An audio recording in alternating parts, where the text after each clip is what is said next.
My name is George Grant. I teach online frame drumming, which includes drum talk vocables and vocal toning, freedom of expression, and how all of this applies to music therapy and sound healing, and just personal meditation for stress reduction and wellness. And today, let's do a play along video that you can look at and play along with one simple rhythm. I call this rhythm the river groove. Why we call it the river groove is another story for another time, but this has to do with riding something that supports and lifts you up.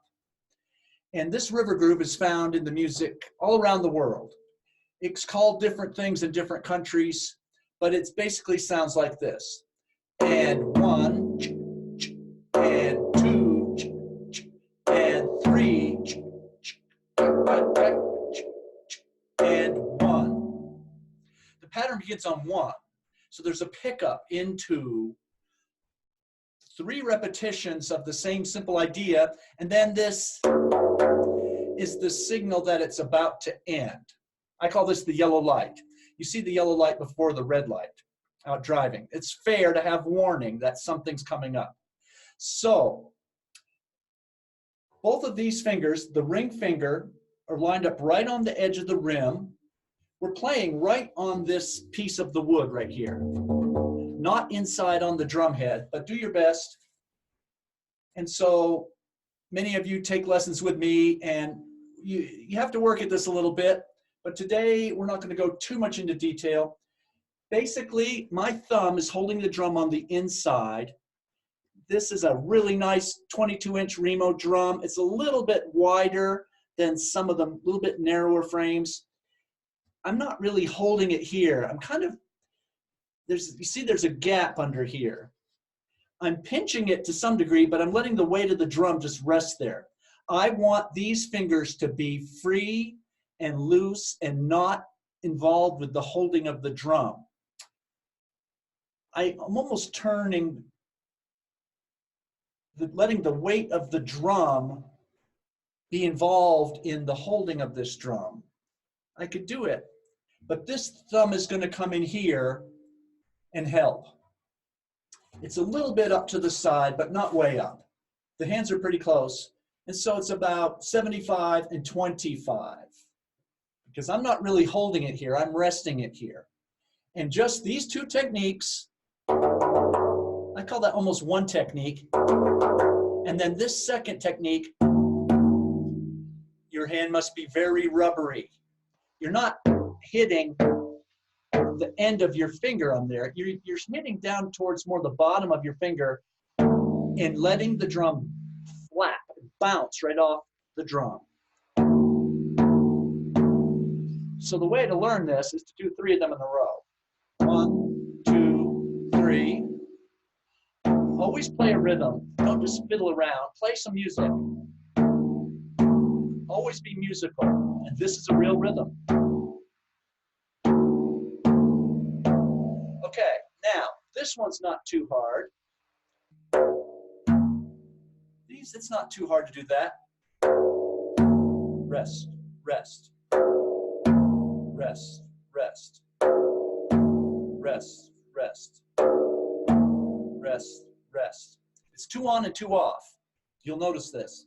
Now this one here is our signal that the pattern is about to come all the way back around the clock. So let's do this. And 1, and 2, and 3, and 1. After the yellow light, and 1 is the beginning of the pattern, and that's the best way to end this. Sometimes you could end it with just tech, tech, tech. There's time and place for that too. This pattern might seem kind of boring. It's a framing pattern. It's like when you color a coloring book page. You have the outline, and then you use different crayons to fill it in. This pattern is accompaniment for other things to go on top of it. More drums, singing, flute, piano, whatever, anything. And it's designed to be simple and stable and repeated.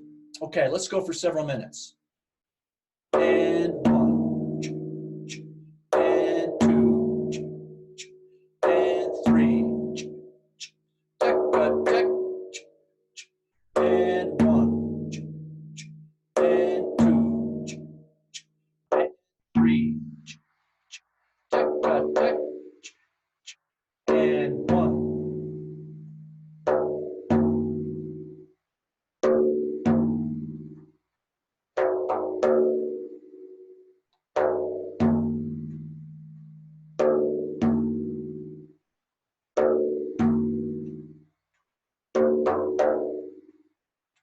And one. Now with this technique on the rim, I call this bounce. I call this rim. Okay? We don't need to wind up too hardly on this rim stroke. Just touch it nicely. The drum will do all the work. If you play right on that top of the frame, the shell of the drum, you get this nice high, pingy, high frequency sound. If you hit just a half an inch in, it's different. And just the moment you hit it, you can stay right on there. You don't have to bounce off of this one like you do with the bounce stroke. Okay? Here we go. And one, and two, and three, and one, and two, and three, and one.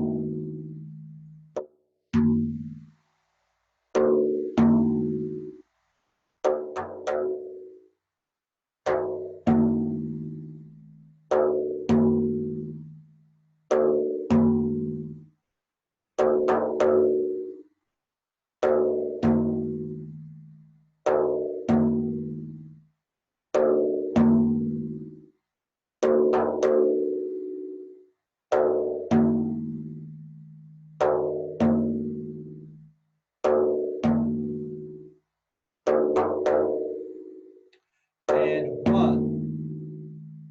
Okay? Now, this same pattern could be applied with lots of different strokes.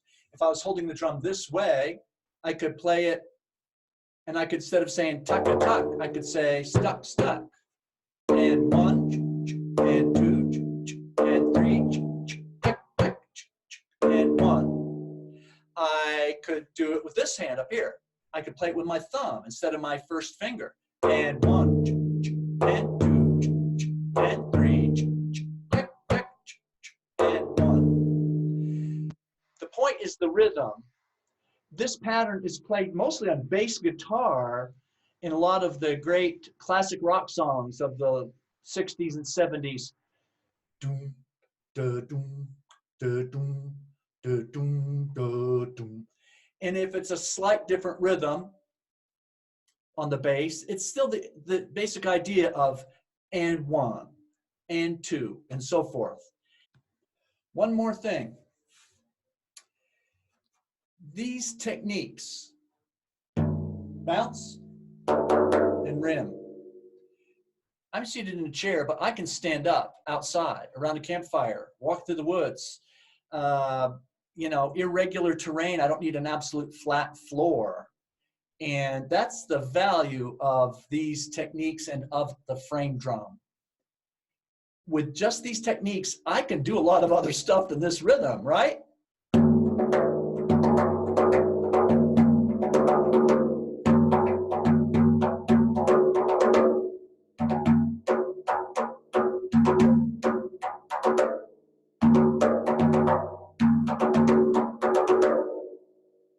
Just these techniques, you can do a lot. And by keeping it simple, your other musician friends will appreciate this.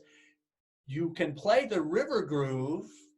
One person can play the river groove while another person just loosely dances around. But keep your ear on the river groove. Listen for the tech-a-tech which tells you where you are in the cycle. And so that's enough for now. And my website is www.vocaltoning.net. There's lots of information on there about vocal toning, frame drumming, drum talk, music meditation. Contact me at info@vocaltoning.net with any questions.